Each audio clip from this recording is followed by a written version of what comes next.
She said, "I hear that monks are looking for shelter in many homes. Why don't you come and stay in my house?" Gautama said, "If she's inviting you with so much affection, you must go stay there." Then people saw, "See, he's gone." Gautama, the Buddha, with a large group of his disciples who was continuously traveling, made a rule that during the monsoon season, those 2.5 months, you can stay in the same place. The rule for the sannyasis or the monks who were with him is you should never stay in any place for more than 2 days. Normally, the monks were sheltered in many homes. So this rule he passed, more than 2 nights you don't stay in one house because it will be too much of a burden for the host. They are housing 10 people, you don't stay there for a month. 2 days, it should have been one day.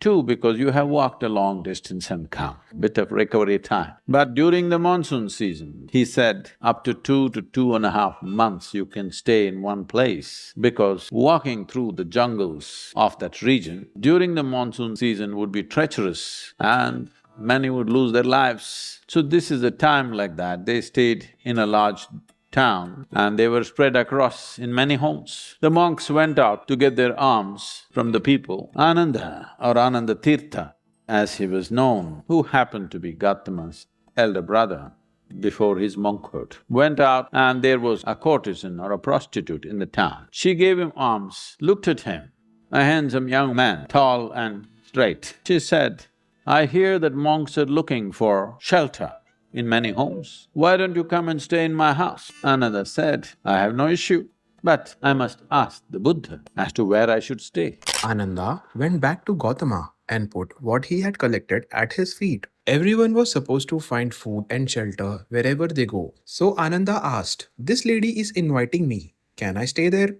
Gautama said, "If she is inviting you, you must go and stay there." Upon hearing that, the townspeople who were around were up in arms. They said, "What? A monk is going to stay at a prostitute's home? This is it. This spiritual process has become corrupt." Gautama looked at them and said, "Why are you so worried? The lady is inviting him. Let him stay there. What is the problem?" They all started getting up and started shouting. He said, "Wait, I am on this path because I see this is the most powerful way to live. Now you're telling me her ways are more powerful than my ways. If that is the truth, I will also go and join her. I'm here because I see this is the most precious and powerful way to exist. If you think her ways are better than mine, I should also go and join her. Because if you're a true seeker, that's how it should be. If you found something much higher, you go for that." Then people shouted and many of them of course leave. Then Ananda went and stayed with her.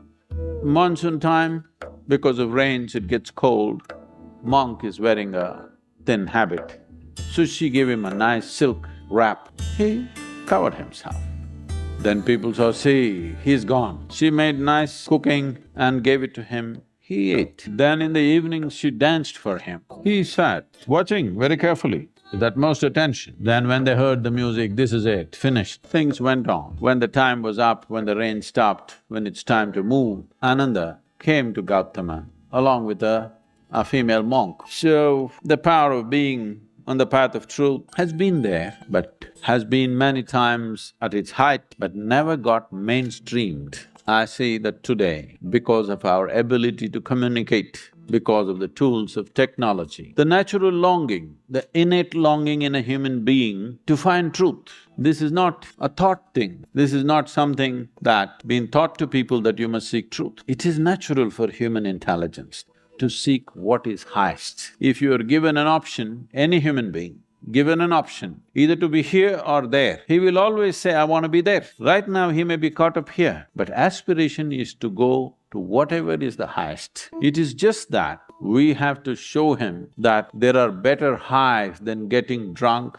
there are better highs than drugs, there are better highs than being caught up in social drama, there are better highs than being better than someone else. We just have to show it to him, we have to make him understand there is a better high Namaskaram everyone. So we have an upcoming Ladakh yoga retreat. It is yoga and sightseeing. The module that we will be taking up is the Yogasanas module. It is a very subtle and powerful yoga module, and this comes from a 15,000-year-old science. This has transformed my life completely, and I can't wait for these tools to get to you. So please do join us. I look forward. See you soon.